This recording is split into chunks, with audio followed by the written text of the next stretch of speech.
6?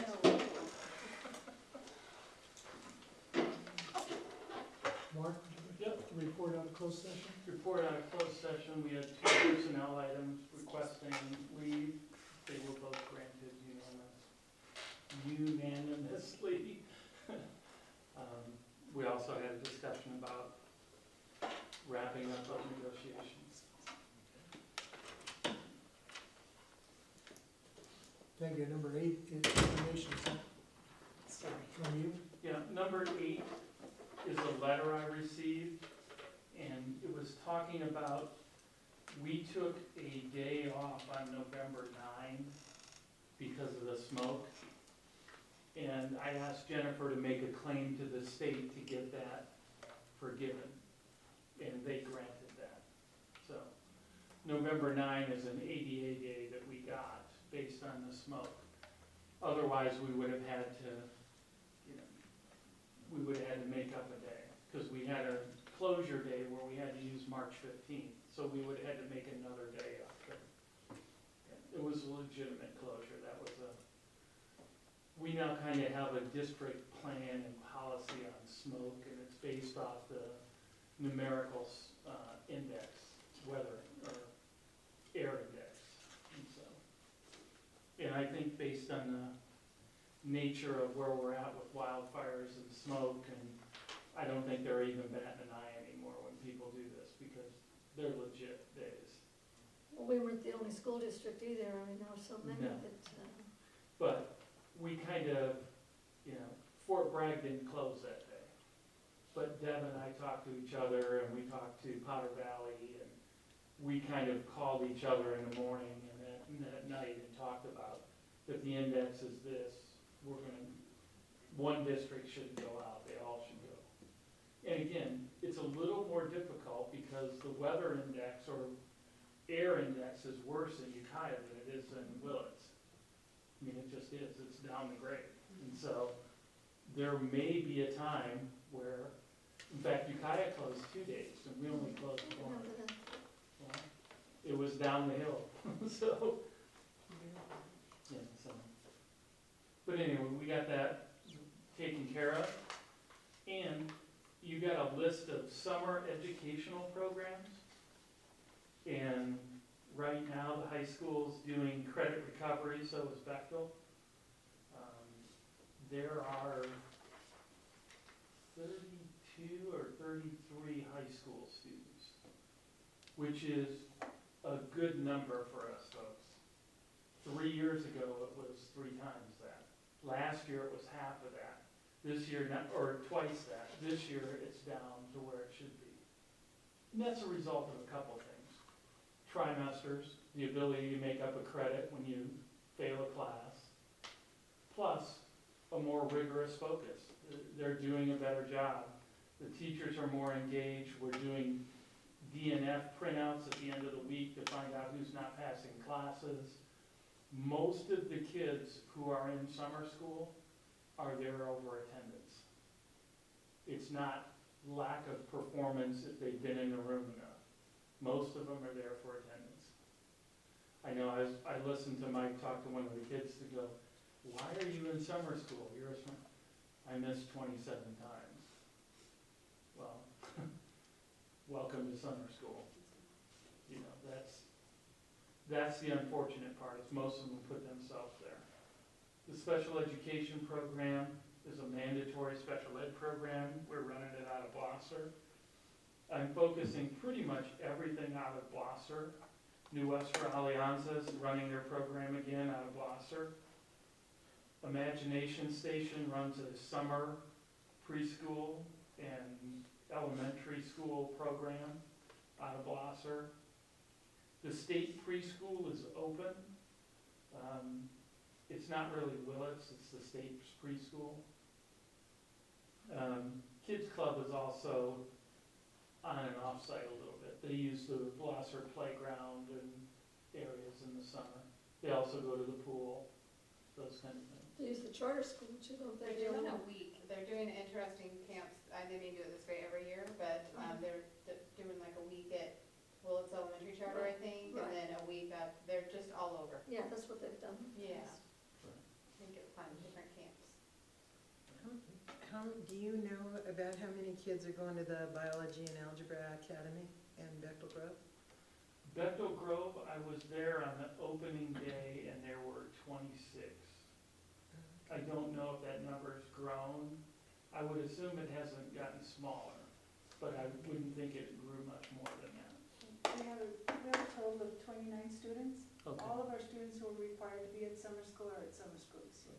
So that's 29 as opposed to 40, I think about 40 that we had last year. Oh, I forgot Maria's here. She's always Yeah. here. Yeah. I was there opening day and there were 25 I That's counted. not a biology and algebra. No, that's a different one. That hasn't even started yet. Oh, okay. The biology one doesn't start, That's an academy, yeah, not a high school. that doesn't go until the third week of July. And do they still take a field trip to a couple of the colleges and then around, it's kind of like it was years ago, it still pretty much follows the same Yeah. plan. Yeah, Oh, they kind of use Dr. Colvick's plan that he put together a long time ago. Oh, okay. Yeah.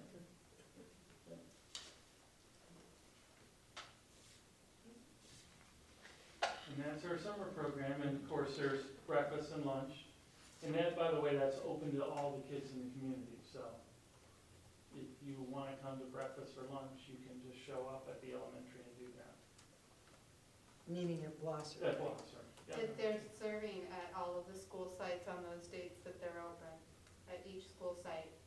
So at the high school, you can get breakfast and lunch. At Bechtel Grove, you can get breakfast and lunch, regardless if you're attending the summer program. If you're Right. if you're under the age of, well, I was gonna say, Your I think, school age. yeah, so even if you are 18, I think you can go get free. So are we doing USDA or are we doing school lunch or what program are we using? There used to be like a 4% overage is what you were allowed to make to feed the It kids. is, it's a federal summer feeding program that Oh, okay. that we're able to do. Remember, everything in food service changed because we became a district where I don't use the word free. It's at no charge for anybody, Oh, because there's nothing free about it. But we don't charge our students for lunch, and part of that program, it also allowed us to continue our summer feeding programs. Because we qualify for that program, we also qualify for the summer feeding. Okay, that's good to know, thanks. That's why New Western and all the kids, we don't even ask where you're from because it doesn't matter. Right. They just count their numbers. Now, if you start showing up there with a beard and a blue shirt on and a wedding ring and They might stuff like be that, they 18. might say, I don't think you're a senior I don't anymore. know. No. Not that kind of senior.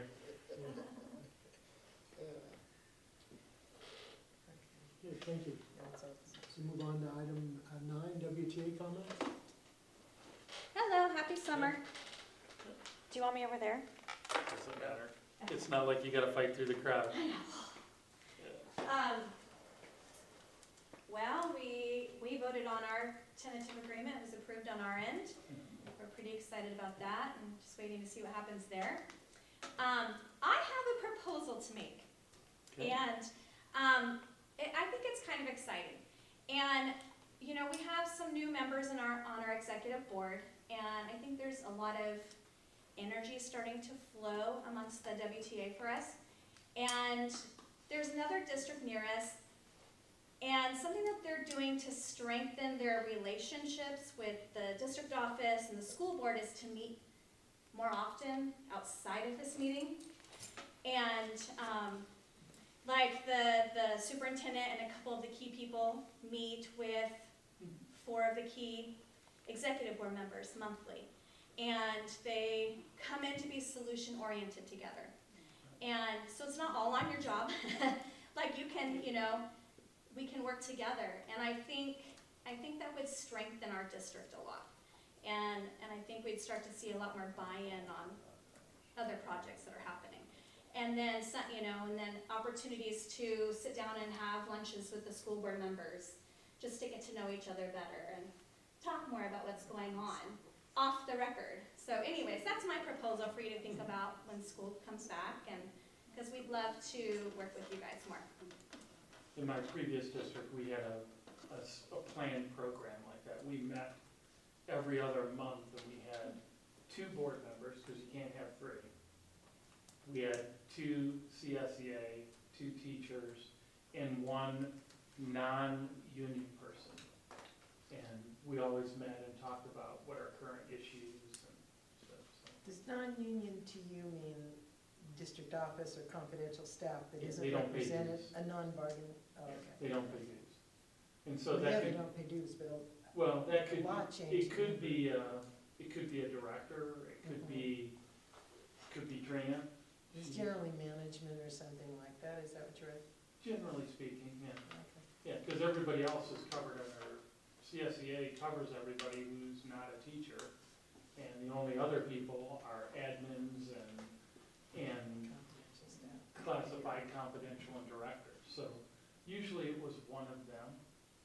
And sometimes it depended on the issue, because what I used to do is put out, here's some topics that we're gonna talk about. And it might be a legislative thing, it might be a district thing. You know, one of the things we're gonna have to talk about as a district is, what are we gonna do when PG&E shuts the power down? Because we're gonna have some issues. I mean, we got freezers at every building. We got school going on. So we need to have that discussion sooner than later. It's one thing if PG&E shuts power down now, because we could just scale back down to like the freezer at Blosser or the freezer at the high school and try to run one of them. But With like a generator you're talking Yeah. about? Oh. would have to figure that out. I mean, that's one of those issues. And once they shut the power down, it's not the time to go find a generator. Because they will be gone. So we ought to have that conversation sooner than later about what are we gonna do if that happens. Well, this district in the past had like an ad hoc committee that tried to build people and build up relations, put people together. I think it's a really great idea. And I thought it was really great when we worked together on the LCAP, and I think we need to do more of that. Anyways, that's all I wanted to share. Probably this summer. Don't get a ticket in that car. I'm driving my mom's car. All right. CSEA. If you don't know, Dawn has a really nice Mustang. Good evening, everyone. It's a ticket getter. In regards to the electrical thing, I went to the city meetings and there was talk about that. And I brought up the fact that our school district probably has equal to food stores to Safeway. And so when the power goes out, that is kind of a critical area to help address because of the quantity of everything. And of course, it's new to them, so it's like, get a generator. So there's a lot to be done there. If they do their 72-hour meter, that's what they're talking about now. If they do cut it, it's gonna go for 72 hours. And because they have to do all these protocols now because they've been getting pretty much sued blind because of everything. So it's something to really look into. And for us, if you count up all the freezer space we have, you're talking 4 buildings plus Sanhedrin. There's a lot of freezer space. And this is an evacuation center. Yeah. So we're gonna need to keep operational. Just the big ones. And there is an opportunity that, there are a lot of, big KW generators sitting around right now that the folks in the mountains had to sell. So it might be something to look into, grabbing a couple of those from these local businesses that have them stored up right now. It could be adapted to make that work. And we just have to really limit what you put on, you know? Other than that. And, well, ironically, we're putting a small generator on the new portable at Sherwood. Sherwood is the only school that will operate in a power outage. It actually has a generator that runs, and when the power cuts off, it runs. Because out there, power outages tend to happen. Is it diesel or gas? What was the, It's propane. It's oh, propane. propane. The one out there is propane now, and the new one was asked to be gas. And another option for the power part to research is, we have quite solar arrays around here. Because when the power goes out, the solar arrays just turn off. But the power doesn't go anywhere. It just stays. So we don't have any battery generation stuff, but if we had a way to harness that, those daytime hours would be enough to keep our sites actually going with refrigeration services and things like that, because they are plugged into certain meters that will have that happen. But that again is another switch thing that's way over my head, but we do About have that gym quite, roof over to we the have huge freezer. energy stores here that we can use during sunny days if power goes out. It's just how do you capture that? Finding the right person that knows how to bridge that and make it work out. That's one thing we can look into too. As far as the CSEA, oh, go ahead. Well, and to let you know about the solar panels, the solar panels don't generate electricity that we use on site. The electricity is passed on to PG&E. PG&E does a calculation of how much they generated, and they give us a reduction in our bill.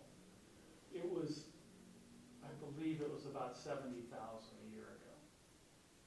Yeah, so, And is it still that the energies that are accumulated over July and August and things like that are not working to our benefit, to the district's benefit? well, they never benefit us, because anything that's generated, PG&E's taking.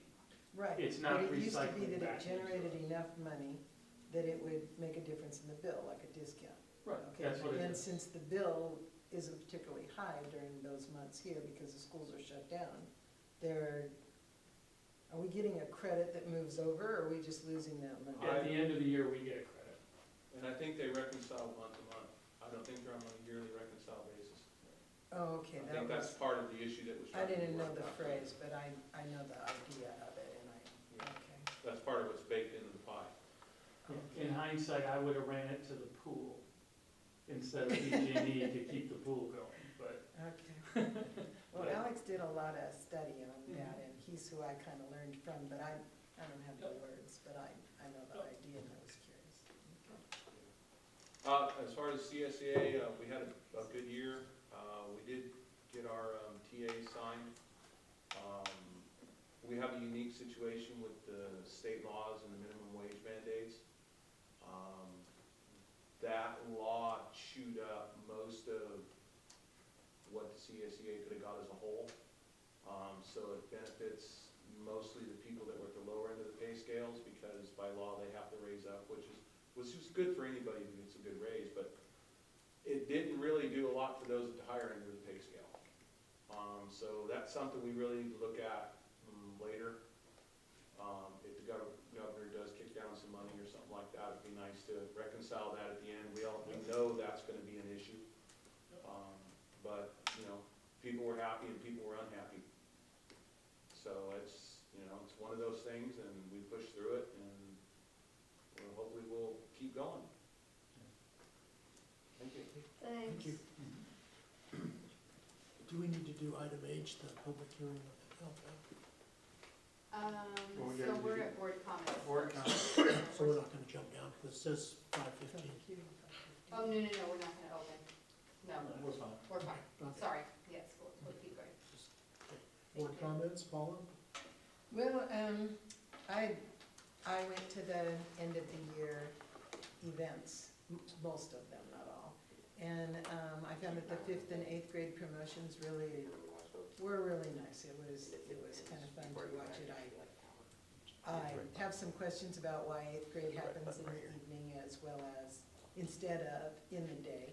But it's not a big question. I know it's just kind of traditional, and I'm interested in discussing that sometime. And then I went to the high school graduation, which was really pretty and went very smoothly, which was really nice. I was pleased that happened. And I went to the charter school, which is a lot smaller, and that went really smoothly too. It sort of took about the same amount of time though, because they have so many people who want to, it's like a little, everybody talks for 20 minutes about each kid that's going somewhere, which is nice. It's just like, anyway, so that was good. And I'm especially glad to hear about the negotiations being finished. And my big concern was for the future about a little better level of equity for all members as opposed to small groups receiving what they receive. And I'm real pleased to hear from the associations, and we discussed this in closed session a little bit. That is the goal. And that's really good, because I don't think it helps unity or anything for our district, especially morale when things like that happen. So that's a good thing. And then lastly, I was really glad to see summer school started up, and next week I'll be at some beginnings for a couple of others, and I think that that's really good that our district runs summer school programs. They're not always financially beneficial to the district, but my personal view is that such is life, that's a really important and a big deal. And so I'm glad to see it, and I was especially interested in how the high school students at lunch, a chunk of them, I didn't know how many kids were there, so it was kind of hard to determine.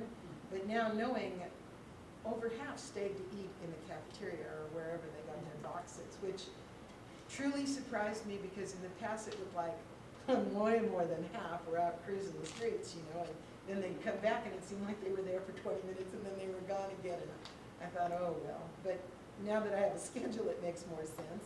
And it was just good to see so many kids stay and eat from the cafeteria as opposed to helping our businesses. And that's, to be honest with you, we play little reindeer games with them. Oh, do you? Yeah. Explain it to me. Well, instead of going 8 to 12 Uh-huh. and being done, It's still. we go 9 to 1 with a half-hour lunch break Mhm. at 12. Oh, okay. Yeah, everyone was pretty punctual. I heard the Yeah, little 'cause- notices and Yeah, then it's because time for there's class. really, It was kind of fun. and based on the kids, they tend to be a lot of 9th to 10th grades, not a bunch of juniors and seniors. They don't have all these cars in the parking lot. Yeah. And it's better for high school kids to start later than earlier. And it also means they're here, I might as well eat lunch, I'm here anyway. That helps us as well. So Okay. it isn't an accidental happening, Well, you know, it but it's seemed, a little strategy. well, I thought that was a Yeah. real good one, to convince them to come back and stick around and not go anywhere. I mean, I know Just- businesses like them open, but it's. And for the high school kids, they all say the same, I wish we'd start like at 9 o'clock all the time. I don't got it. Of course, then it would be, let's start at 10 o'clock, then 11 o'clock. I would say that, But, yeah. I would too. but yeah, that's an intentional thing too, but it's also a good thing. And it's a short run, it's a 3-week program. Well, that I was just noticing, I thought it would last longer and it didn't. So Nope. that's a. And most students get 2 credits is usually what they're there for. It's not their, you can't fix your whole trimester in 3 weeks, 3 weeks. but you can fix a couple classes in a couple weeks. And so, Yeah, I was gonna that's ask really the about goal. that. Oh, good, thanks. Robert? I attended the promotion and graduation, and hats off to the staff of putting those together. I've been behind those before, and I know there's a lot of work and planning that goes into those. And they were both fantastic, and good luck to our graduating and promotion kids that have been promoted, and good luck to their futures, and I hope everything goes well.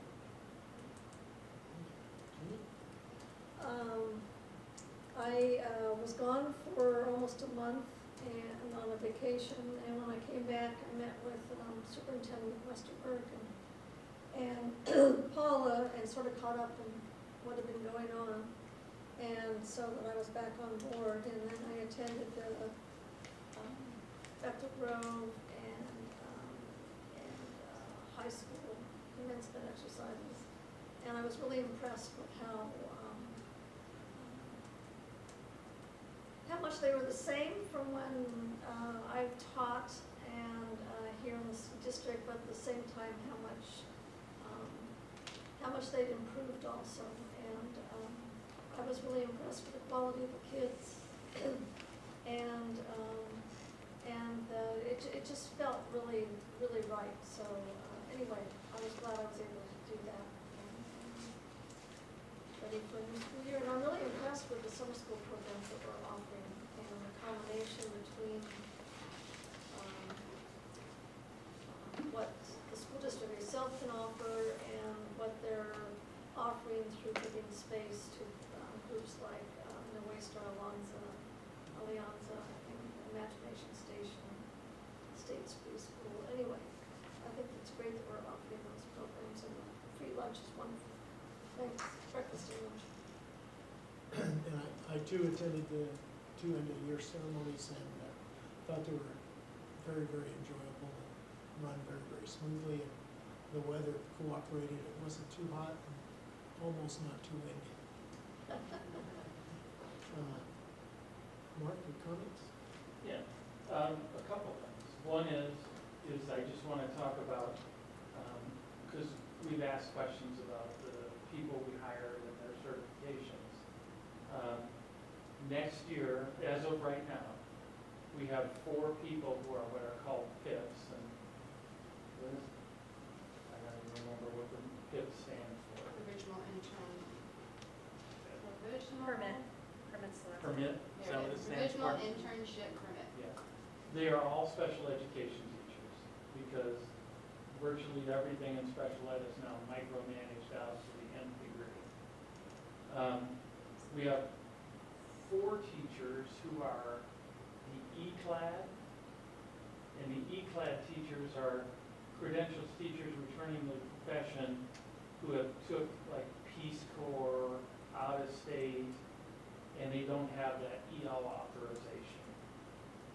And so we do have a teacher who is in the Peace Corps, and they gotta get their EL endorsement. We had an out-of-state, our band teacher is from New York. You could have taught maybe in a private school and not have that, so there are 4 of those. But they're already certified credentialed teachers.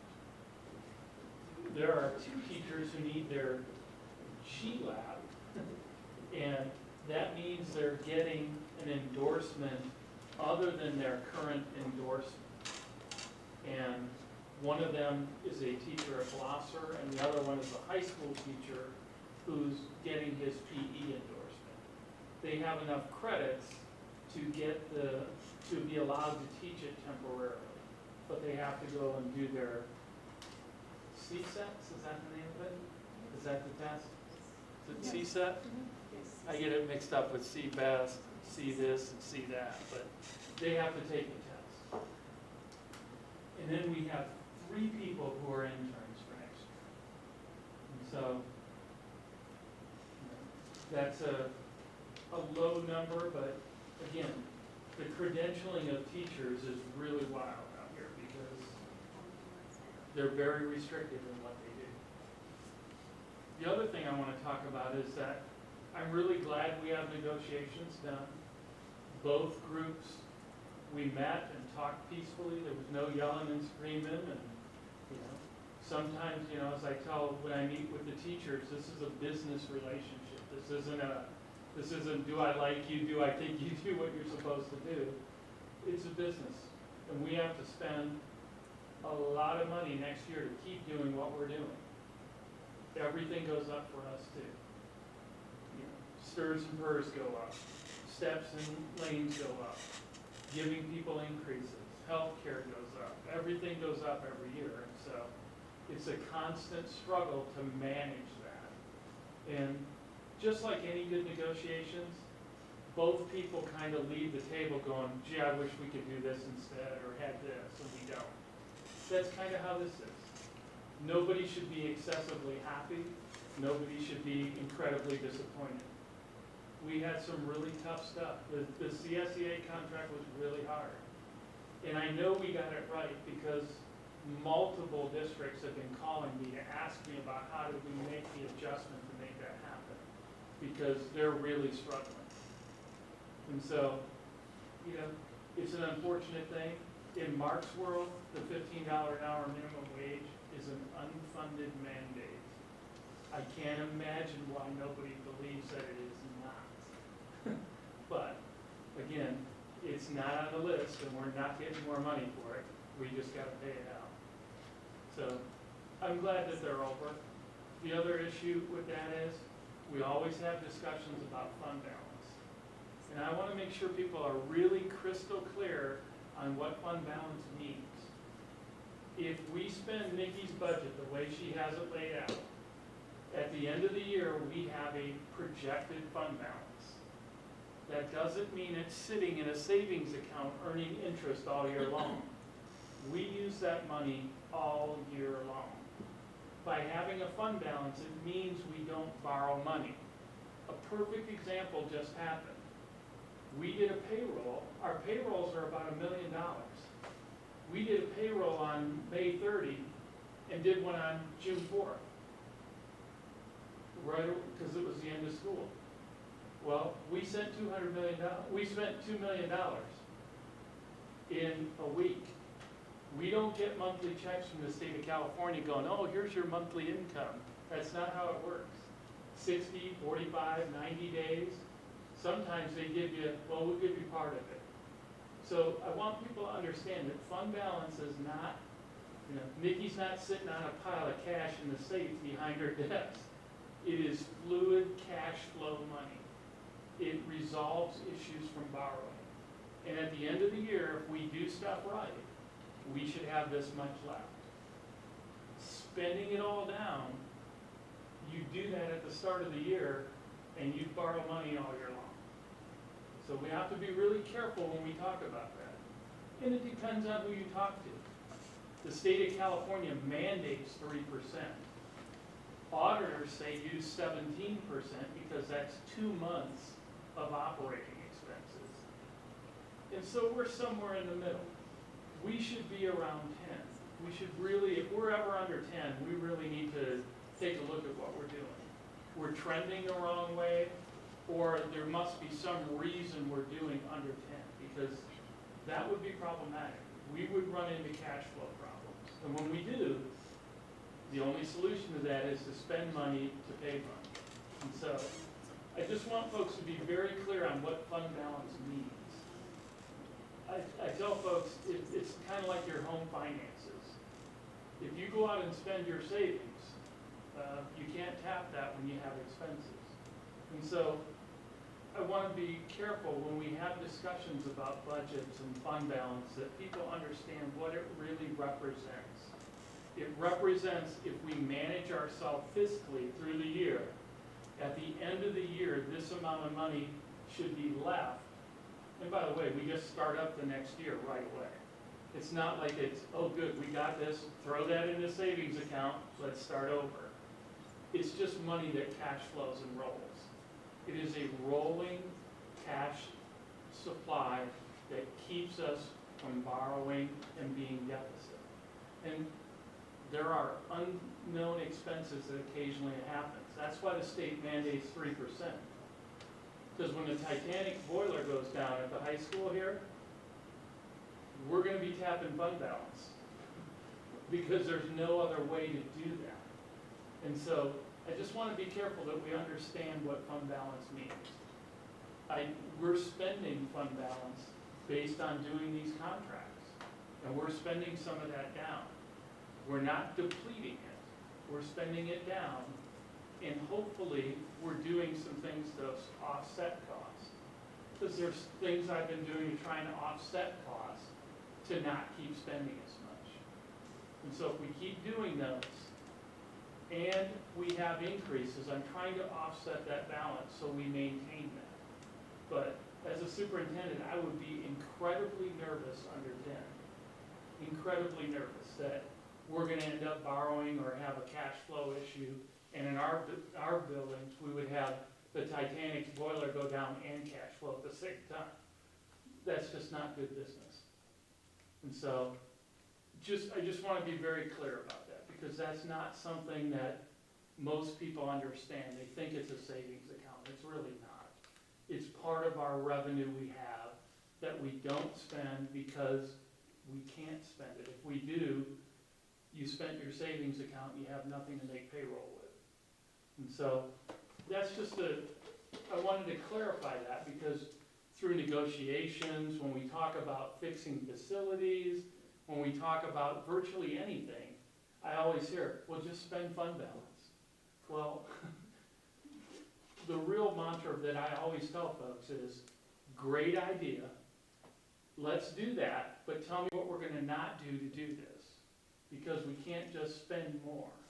We have to be guarded on how we do that.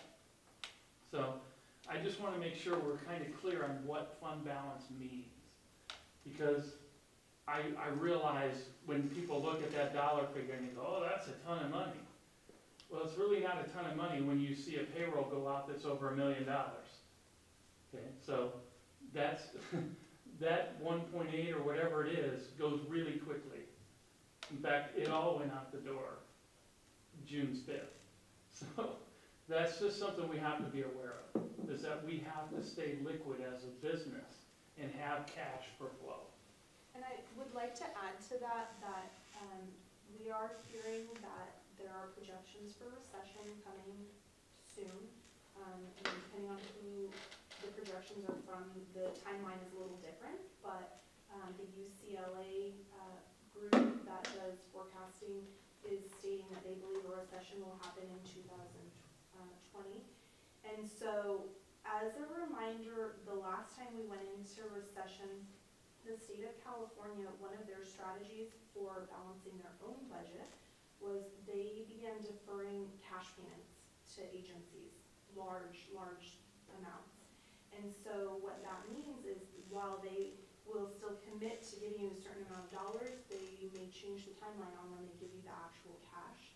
And how districts survive that was having, healthy fund balances that allowed them to protect their cash flows. Because as Mark stated, the fund balance is a projected ending point. Your cash balances are changing all throughout the year, and we have obligations that we have to meet throughout the year. So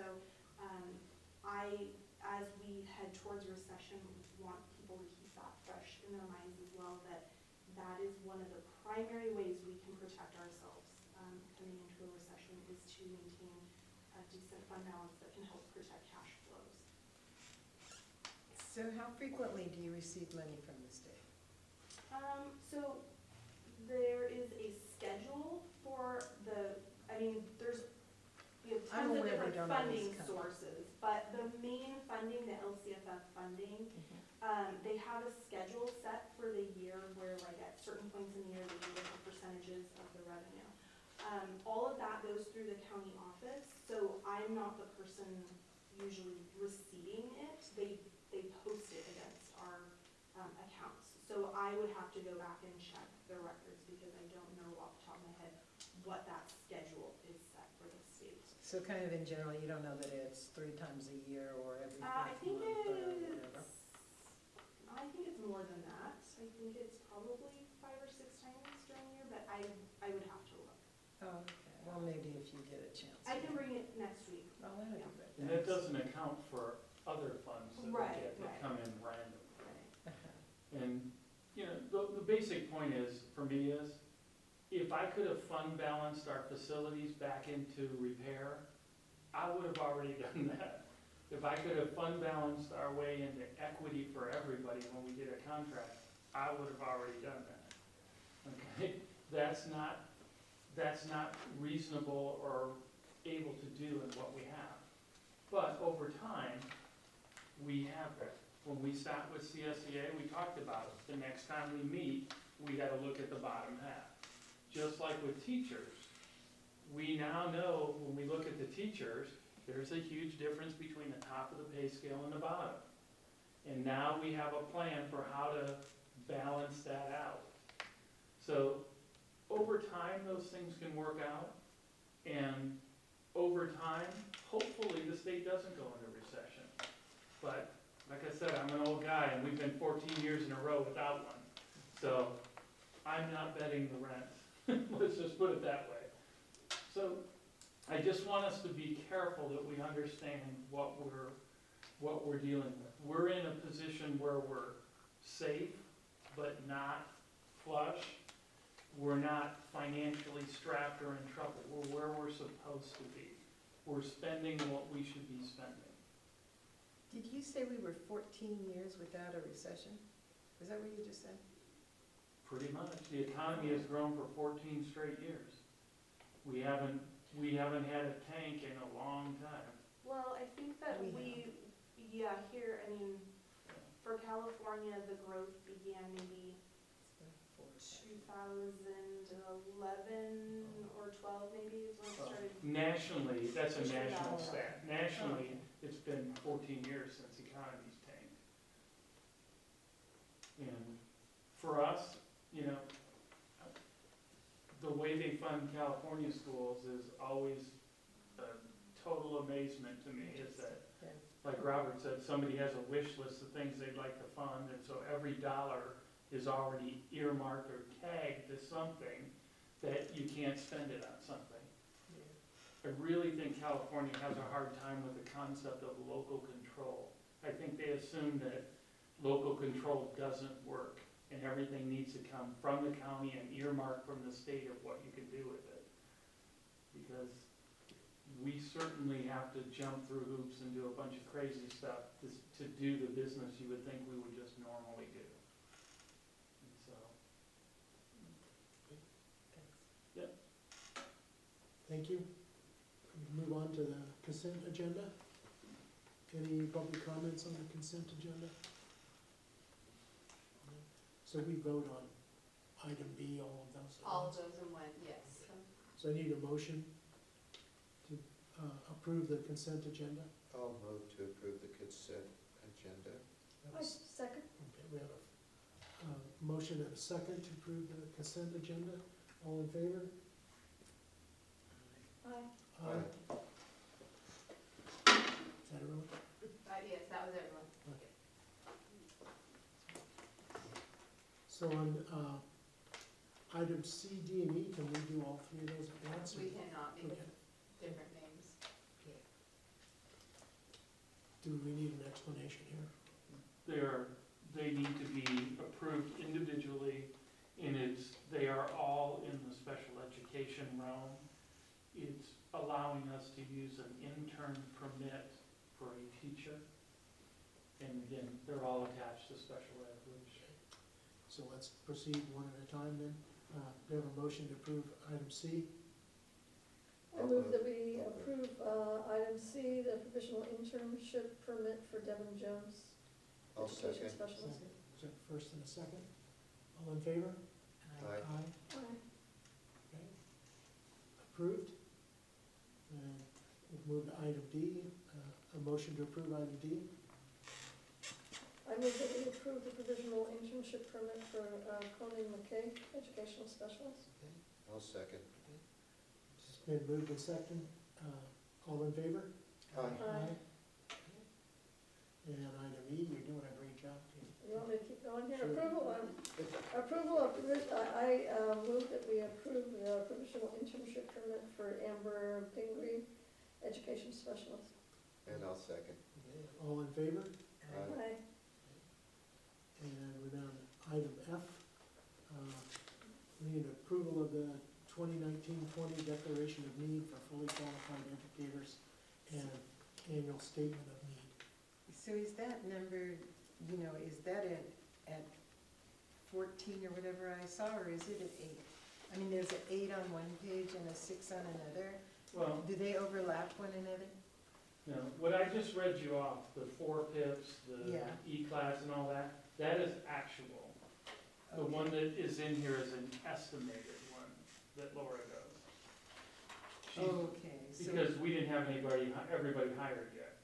In fact, when we did this, everybody was hired and we had 2 late openings. So we may have another one in this group with our last 2. What this F is basically saying that Potential. yeah, okay, so it's fluid though or something, it said, Right. and consequently the number could change. So Right. for sure, you need 6 or 8. well, Or right now that's we what need I'm 4 asking. PIPs, 4 Right. E-class, 2 G-laps, and 3 interns. So what it Okay, so is, if it's you an add- approval for the whole year, 2019-2020. Right. Right. A number of 12 or whatever we just came up with, and a couple of spaces just in case. Yes. Is that kind of what that's Yes. saying? Yeah. Okay. And again, like I said, we have 2 more hires to do, so I'm hoping they don't fall in there, but if they do, they do. And this is basically a document that says you're gonna follow the rules and hire credentialed as best you can, and if you don't have fully credentialed, you're gonna follow the rules of the others. And that's what we do. Okay, I was just trying to get a straight number. When we do our dashboard and stuff, one of the things on there is we have to say that you've hired people who meet the credential standards for the state of California. And we don't have anybody teaching out of their area or not covered under a credential. They may not be full yet, but they are covered under a credential.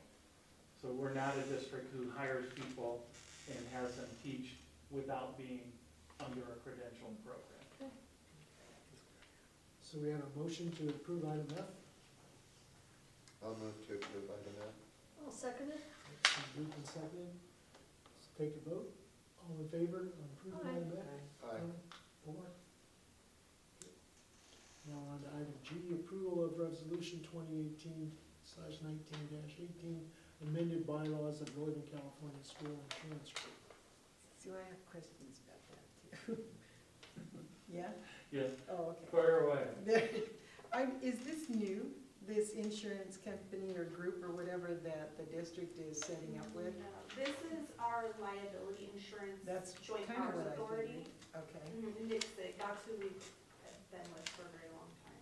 Oh, okay, and so then I was reading it in, so what do they charge you? They never come up with a number, and they talk about how, well, if they have an overage, they'll give it back. But mostly what they wanna do is take whatever overage they get and put it into other things, and I was just kinda curious what the deal is. So they do, and I think it's per enrollment, per ADA amount. It was ADA, and our school didn't, And- our district didn't fit to have a representative, but it does fit to have a representative, which was a little confusing I'm not too. sure I understand. Well, there's a page in there where it tells you, Which page are you looking at, Paula? yeah, I'm gonna find it right Oh, this okay. instant. It's page 4. Is it 4? Okay. Where it I have talks this about- purple paper. Votes allocated, and it's Right, 0 to and 40, it's zero. 499, and it's 0. Right, but then on the other side, if you need a number of directors, you need 2 of them because of the county ADA, or you need 3, or you need 4. But the school itself, like, kind of what I'm getting at is, okay, so these are the bylaws, and they tell you, these are all the rules, and we're gonna charge you a certain amount of money, and we're gonna cover it like a regular insurance company, right? Yep. Okay, but Willits Unified doesn't get to go be a person who votes? No, Or no, do you- no, Paula, I think on page 4, maybe what you're missing, actually on page 3, item Mhm. C, it says if a public educational agency is located in a county where they're not members of NCSIG, Uh-huh. then you don't, then, Then you don't Then- get to vote? well, then it falls into Then this it table. goes into that matrix. This- Oh, But okay. generally, so, our county office as well as the other districts in the county are members of NICSIG as well. And the, director of facilities at NCOE sits on this board. And so typically that is who we receive our communications from, updates and various Is that things. Steve? Mhm. Yeah, Steve Turner. Oh, okay. Yeah. Okay, and so then they're the ones that deal with the 2-year terms and whether or not they continue to work, they can, or if they don't continue to work in the district and they can't be members and all the rest, that's all that's talking about. Right, because you'll see there's the other matrix where it talks about the board of directors. Yeah, And it's saying county totals versus district totals, so that's why, those are the ones that sit on page 3. oh, okay.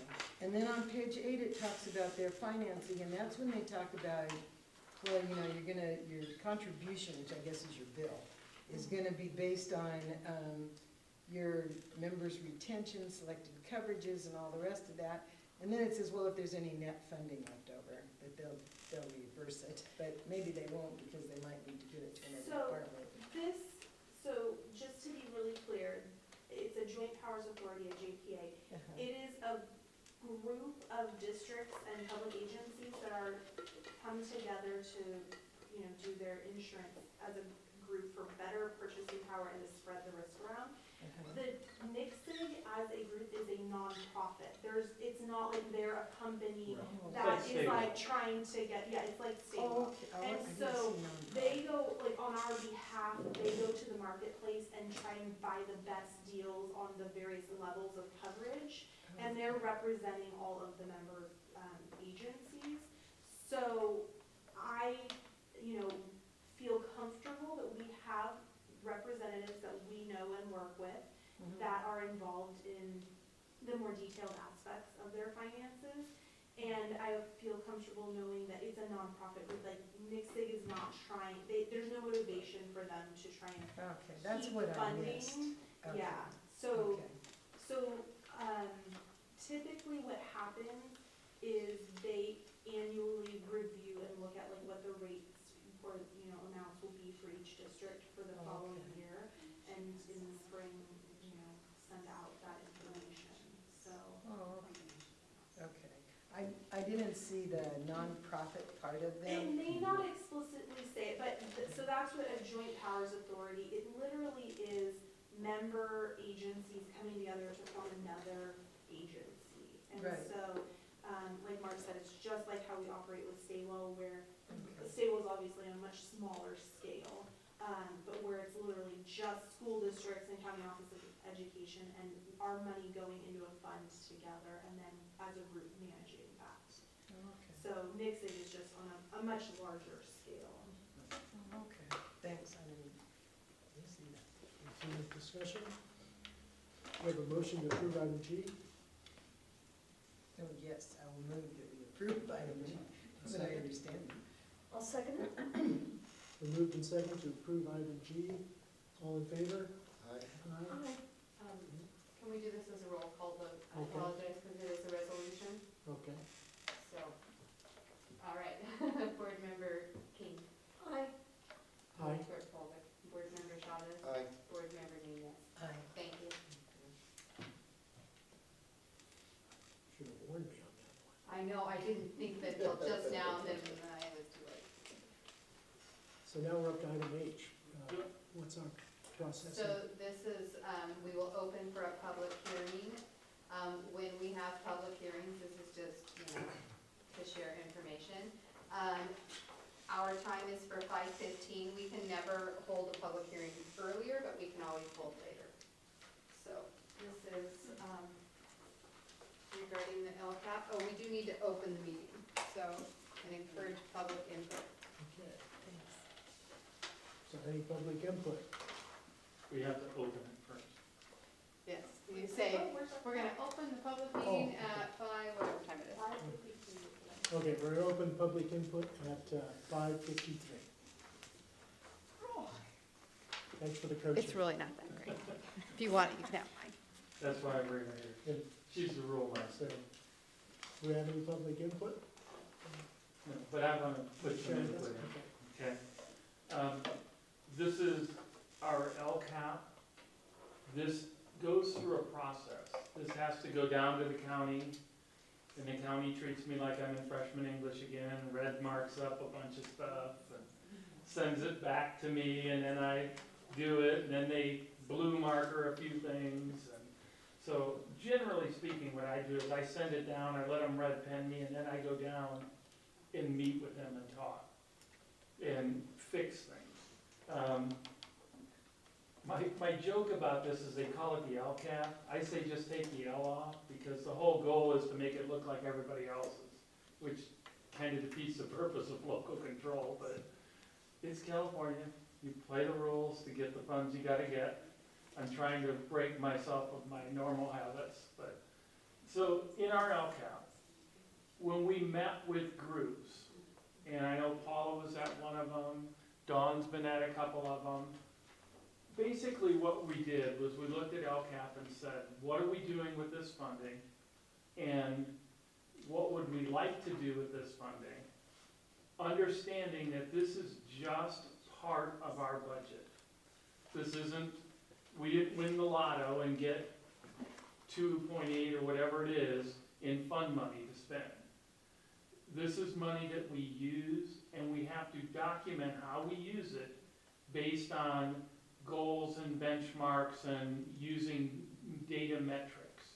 So, essentially, what you find in LCAP is about 80% of it is tied up in people. It kind of replicates our regular budget.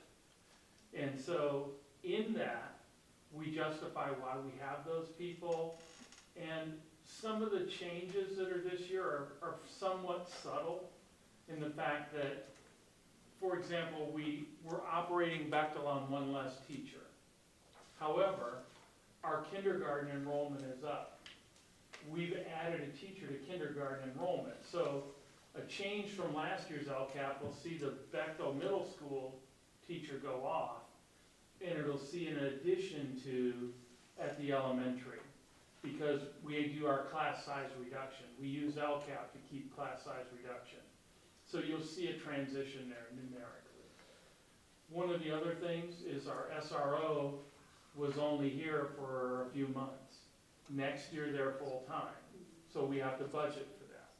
Well, we also had in here 3 techs in the tech department. We're gonna have 2 next year. So that's a place where we make an adjustment. There's a bunch of little tweaks like that. The long and the short of it is, out of the meetings, there were 3 really important things that folks wanted to see happen in the district. And one of those was to add some technology to Blosser, to get it in a better position. Right now, we're 1-to-1 through 5th grade.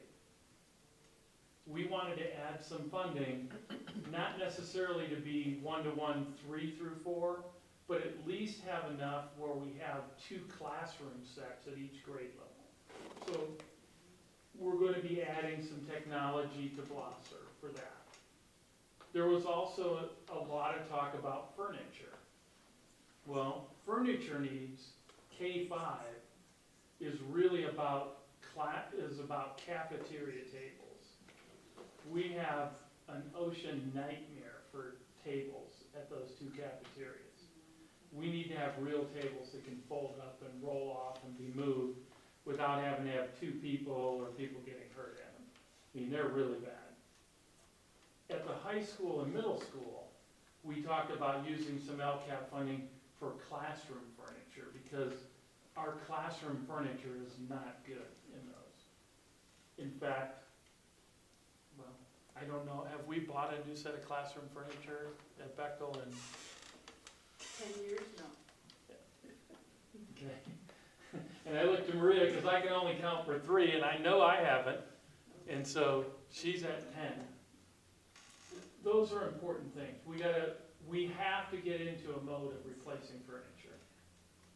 The other thing we talked about a lot was at Brookside is our largest building, student-wise. There are more students at Brookside than the high school. In fact, there are more students at Brookside, the high school and Sanhedrin together. Brookside needs some additional playground. What we did was we put that in as an item to maybe purchase or supplant with some money. But Kathleen and I also have done a Kaboom grant, it's called, to see if we can get a grant to help us put one in. If we can, we would free up money in LCAP or have some money in LCAP because playgrounds can range from $15,000 to $60,000 depending on how crazy you want to get. And before people go crazy with slides and all this crazy stuff, I always say to them, the first thing I look at is how many students can be serviced on the playground? How many is it rated for? Because that's really the issue. You're trying to provide a play structure for as many kids as you can afford. So that's another change in here. The SRO will go to a full funding next year. But other than that, there aren't a lot of significant changes. There's changes in how much something's going to cost because STRS and PERS went up, people's salaries went up. So those adjustments have to happen. One of the things we have in here is a facility thing. And we leave $200,000 in facility, and we try and use that to repair facility. And I'll give you a couple examples.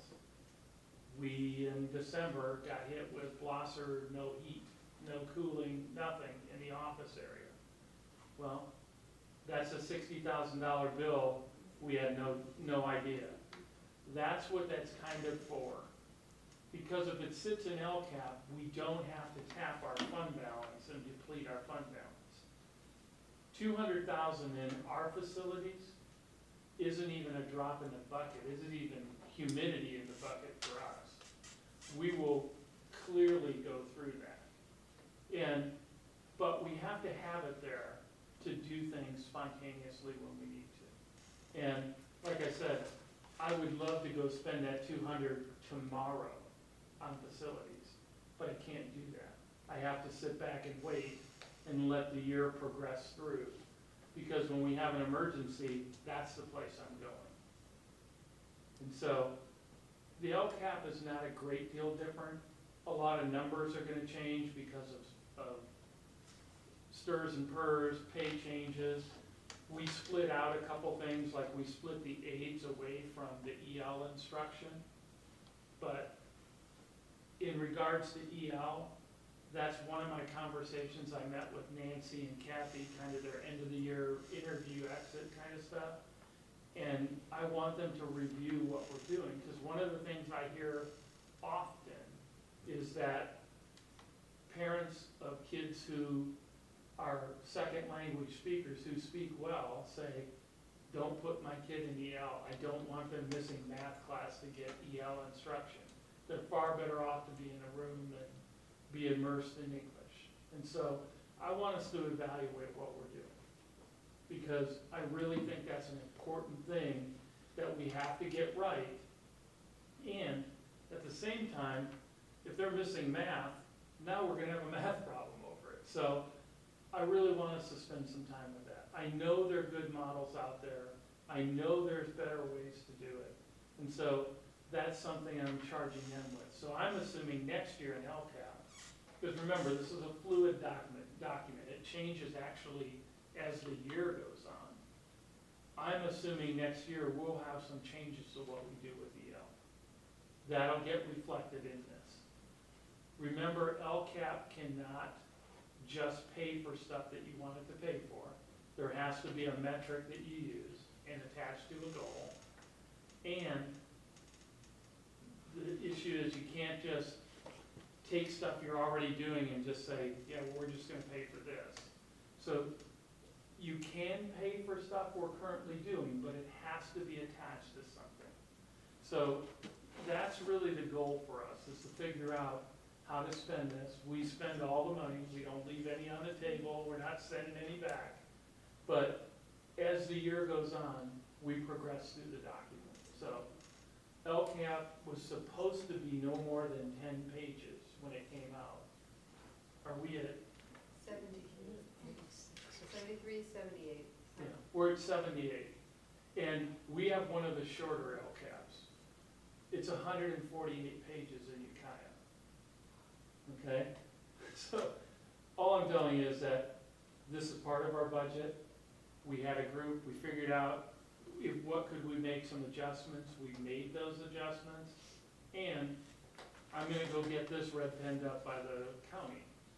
And Nikki put together a little spending thing for you to see kind of the funding. Green is last year, Current year. or current year, yellow is projected for next year. And so, if you look through there, you're not gonna see a great deal of swings in many of them. So the EST is estimated actuals, is that what that's Yes, supposed to mean? sorry. Oh, no, I wasn't certain. Usually estimated and an actual don't go together all the time for my thinking. Well, So I So was curious. estimated actuals is our, so as we do like first interim, second interim, Yeah, estimated actuals is like the final budget revision that we do for the current year. And it comes out as, when we look at the budget, you'll see, it comes out at the same time as the next year's proposed budget. oh, So when I say estimated actual, it's tied into the final budget revision. oh, okay. and one of the things I always let people know is, when you look at an acronym, CRS, that is class size reduction. Okay? CSR. Or Yeah. CSR, And yeah. That's okay. this form did start out as like an internal document for my use to keep track of all these things, so I probably should have gone back and elaborated on some of those It's things. okay. Yeah, that's good. I only had one other little, what is the Bell schedule, one full-time teaching equivalent for Bechtel Grove? Yes, that's one of the things that's going to change. Okay. You see that's out of there. Well, I did notice that, what does a full-time person, I guess it's a full-time person. It was a full-time person, yep. Who rings the bells? I mean, what is? Oh, no. Well, I Yeah, mean, they it's a do bell chimes schedule. during, and that's how we change periods by bell That's really chime. cool, I want that job. They've No. got a You know, song but- and a dance, it's great. Oh, well, so long as that's Yeah. cool, so long as you're relaxed now, I don't mind, so. That is Just- Nikki's notation to say, Mark changed the master schedule at Bethel and it cost us And another it costs us teacher. a teacher. Oh, To okay, separate- okay, And- I'm sorry, thank you. That is a translation of bell ringer. Oh, okay. And, I what- should have what understood. it- Mark does Should like have to ring understood. my bell. yeah. Yeah. And what that means is that it was a teacher I needed to add in order to have 3 completely separate schedules. Okay, Now, Maria and I have worked out a schedule for next year where that's not necessary. Okay? But as I told you, one of the things you're gonna see is that's gonna move from there over to class size, the CSR, to maintain our class size at kindergarten. So it's gonna be it's just a transition and movement. okay. So out of here, does the moving of the classrooms come out? I mean, you know, the contract gives teachers 15 hours or whatever if they choose to move. And so it looks like everybody at Beckley is moving, but maybe not, right? Well, actually, not, Oh, because you have to remember Bechtel has, how many different staff? How many do you have, 6 new people? 6 new people. Yeah, Oh, those that's new big. people aren't in yeah. that program, so, That's, that's one okay, so question. 6 of them aren't in that. And we actually have 4, 5, 6, 7 teachers that are not moving. Right. Oh, okay, so it's 13 that aren't gonna go anywhere basically that you don't have to pay for. And So we Right. only have then the about others, 6 teachers, or 5 teachers that are moving. Right. oh, okay. No. Yeah, not Okay, well, that's a different better school. number. You mean to a different school though, right? No, I No, mean. no, from- within the building. Room to room, because they're doing them by grade level now. They- Yeah, At yeah. 3 at Yeah. Blossom and Brookside too. Yeah. It was a Yeah, little and bit. then we're doing that at Blosser as well. We're grade level shifting. Oh, they had that once, it just gets mixed up when people come and go. Brookside had that once too, until people came and went. Well, Brookside is any room that's bigger than 3 by 3, we're making a classroom out of it. That isn't Okay. condemned, so But that doesn't kind of come out of here anywhere, it'll come out of the general it's fund. general fund expense. But Okay. it's a lot fewer people than you think. For example, art, Uh-huh. we're moving art, but Lori's going out to Sherwood. Her replacement's going to the new room. Yeah.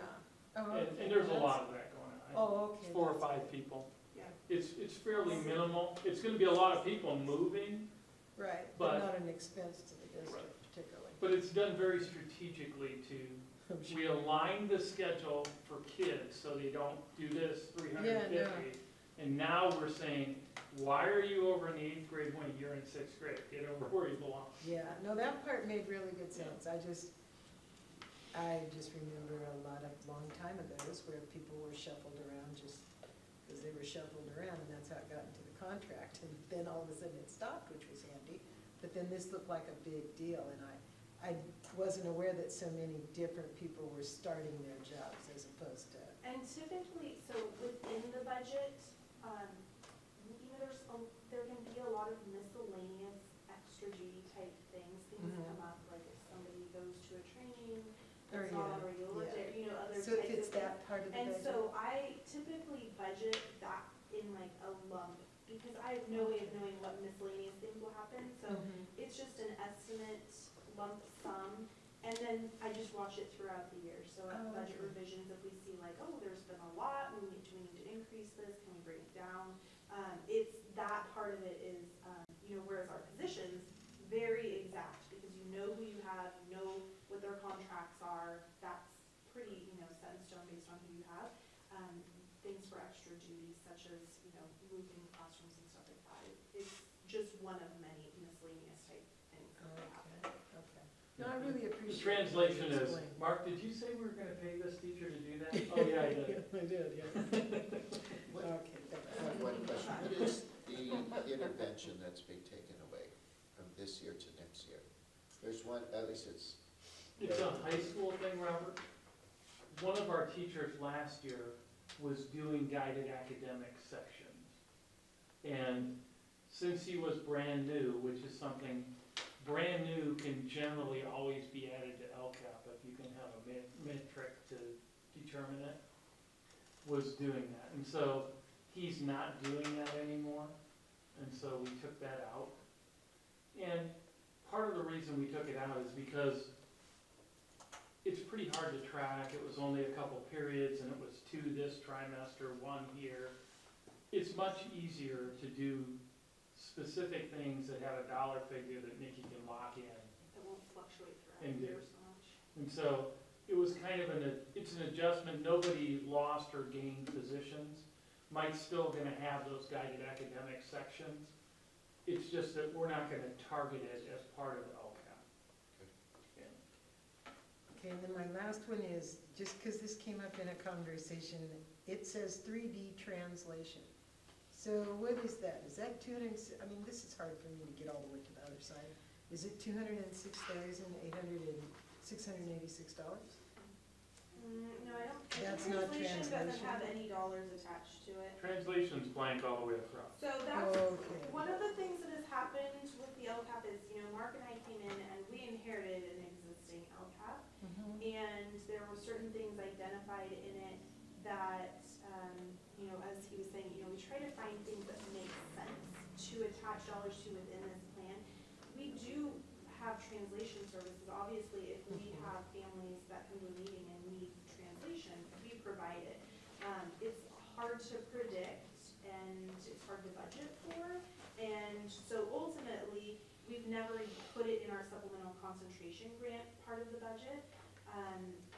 But that item has been in the LCAP, so we still report on it, that we do the activity, and it's just not supplemental concentration grant dollars. We still do translation, we just don't take money out of LCAP for it.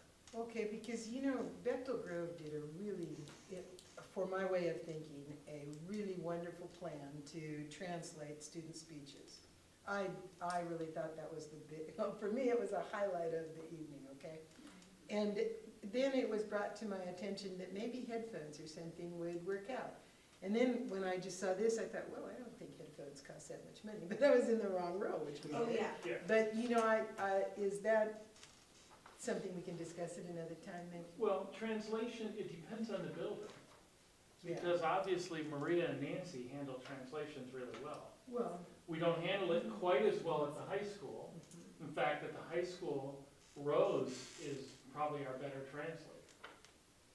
And so, it depends on what building it is. Our Spanish teacher obviously can do it, but they have to be available. We're not gonna take them out of class to do it. exactly. Bechtel has Maria, Nancy's there. Brookside is probably the place where we have the most problematic part with translation, because we don't have native speakers there. And that's probably our most problematic place for translation. So if we have to pay for a service, it's usually at Brookside, but we have no idea how much it's gonna be, how many times, how often. So I don't wanna get in a contract with somebody for translation services that we don't use. Typically, it ends up being employees who are just paid extra duty. Yeah, I believe, and it's a time saver if you have, what the setup she's speaking of, Yeah, I may be thanks. wrong. The setup she's speaking of is you hire a certificated, whoever in the district, to work, let's say the graduation. So or classified rather. So you hire that classified person, they come in, they're listening to the speech, and as they're listening to the Right. speech, they're saying in a speaker in Spanish the whole graduation, not just the speeches, but when the Right. principal comes up, they're just saying it in Spanish, what they're hearing, and you have people in the audience who come, they check out earphones, they put on earphones, and they're scattered up there. And so, so they're hearing what the principal is saying in Spanish. And so what you budget for is the time you would pay for that classified person to do that. So that's what she's speaking of. And it's similar to in a church service where they wear the headphones and like sign language, only in this case you need the earbud to hear it. Right. And most of the time, our need for paid translation is usually at Brookside with a parent. We had 2 students come this year who the parents spoke 0 English and the kids spoke 0 English. In that case, we used our PE person, and I can't remember her name right now off the top of my head. She came and did the translation for us, and she did it on time, extra time that she had. She got paid additional to do that. Yeah. And in the end, it becomes a time saver, or if you have a big crowd situation.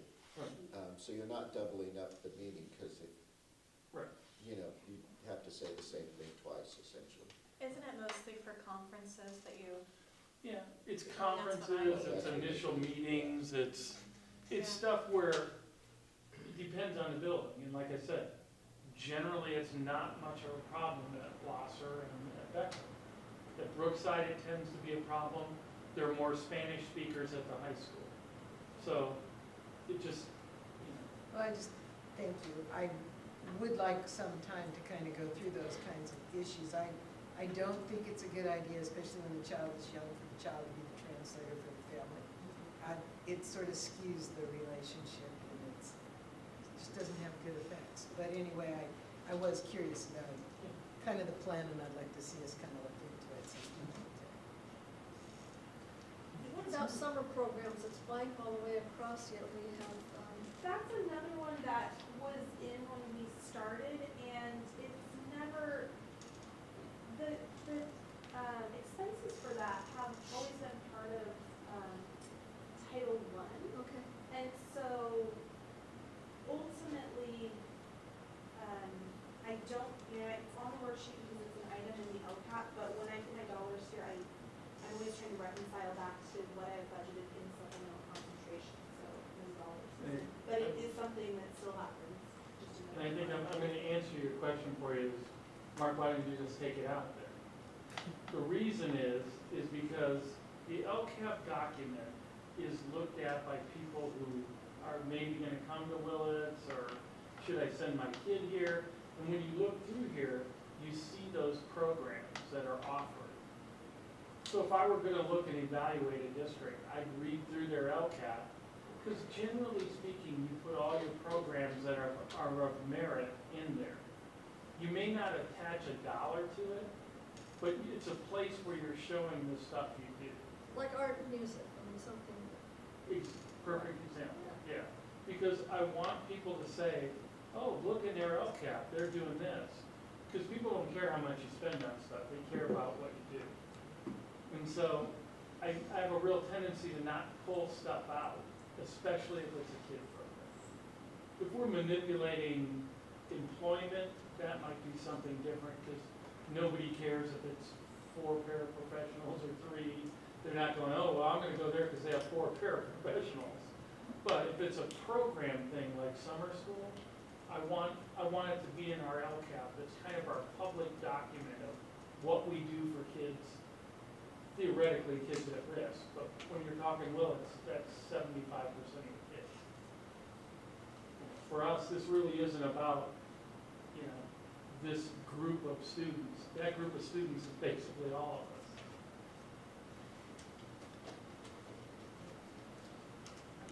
So now we move on to item, We'll close close our this, public if hearing. everything is, next week at the meeting, we vote on or you vote for me on the LCAP and the subdivision. so close the And public hearing on the LCAP. Just a quick note, you got one from me today, and I knew you weren't gonna read it before the meeting. I figured I'd send you one, if you wanna look at it, that's fine. I will send you one before we meet next week, that's my red penned up one. That'll be my next draft of beating of trying to get me to a passing grade. So we're closing the public hearing on the LCAP. Are we Open. open the public hearing on the 19/20 budget?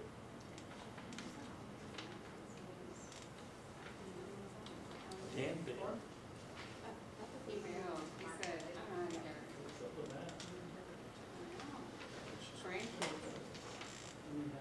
Did you bring us donuts for making it through? I thought I had printed like 15 copies and somehow I got 5 copies. She's saving paper. That's how thrifty she is. Well, I can tell you I'll that get you. usually at the end of the meeting, sometimes we have extras. The other thing I will say is this is almost certain to be revised by next week.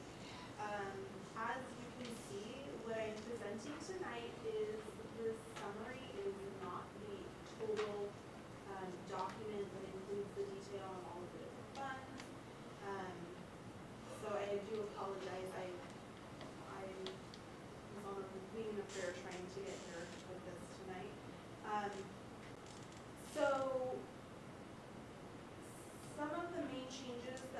want to point out is, first of all, the LCFF funding. As you know, that is our primary funding within our general fund.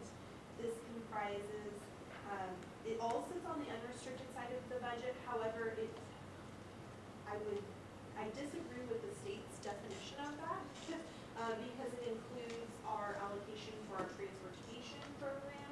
It includes the supplemental concentration, which is what we just talked about within the LCAP. And so the remainder then is all of our unrestricted funding. As you can see, there is a little bit of an increase going into next year. The COLA currently projected for next year is 3.26%. We are projecting maybe a small enrollment decline, modest, I would say, and that's to be conservative. It's always really difficult to see what's going to happen, particularly with kindergarten.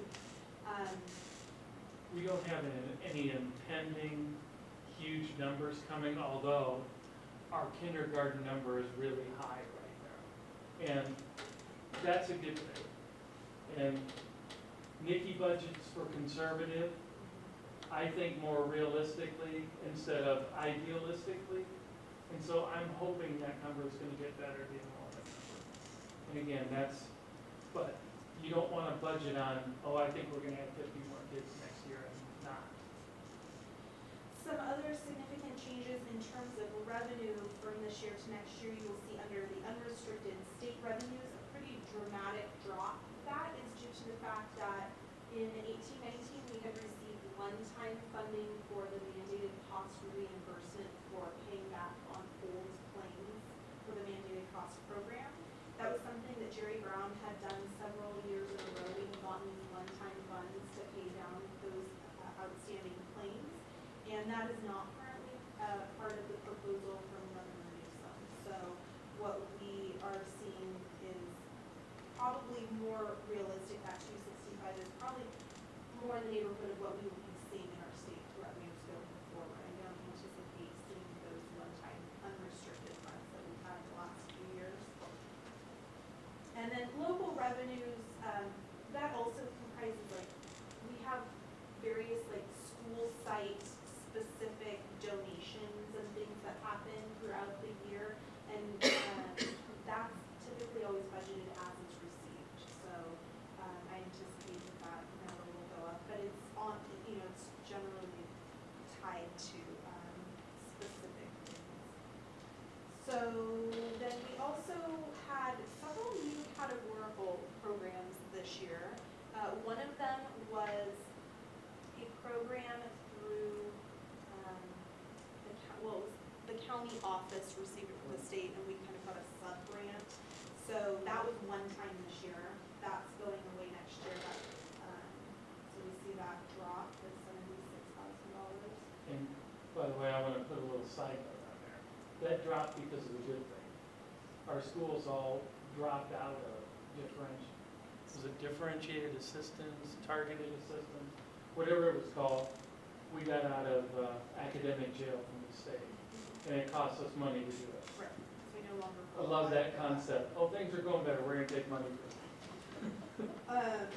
The other thing that I would like to highlight regarding revenue that is a huge question mark for me in terms of next year's budget is how special education revenue is going to look. We have done a lot of work countywide this year regarding the SELPA allocation plan. And so as a result, there are a lot of changes to how that's going to look. And I've done my best to incorporate it the best as, how we understand it now, but the work related to that is ongoing. We still have committees trying to finalize a lot of the details related to that. And so right now, I have my best estimate here, but that is something that I do believe we could see changes on as we go into next year. And I will take credit for those changes.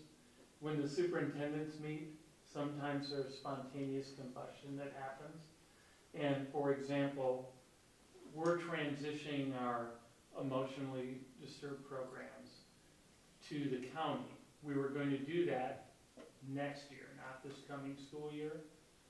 But we had to hire somebody, Ukiah had to hire 2 people, and we said, this is dumb, why would we hire them for 1 year in our district? So all those new hires, we just decided at a meeting, let's have the county hire them. Let's just start out that way. Well, that was a major transition in the budget at SELPA. And, Because they picked up all that expense, but they also weren't gonna send it out. yeah, And it's only for new hires, it's not our existing.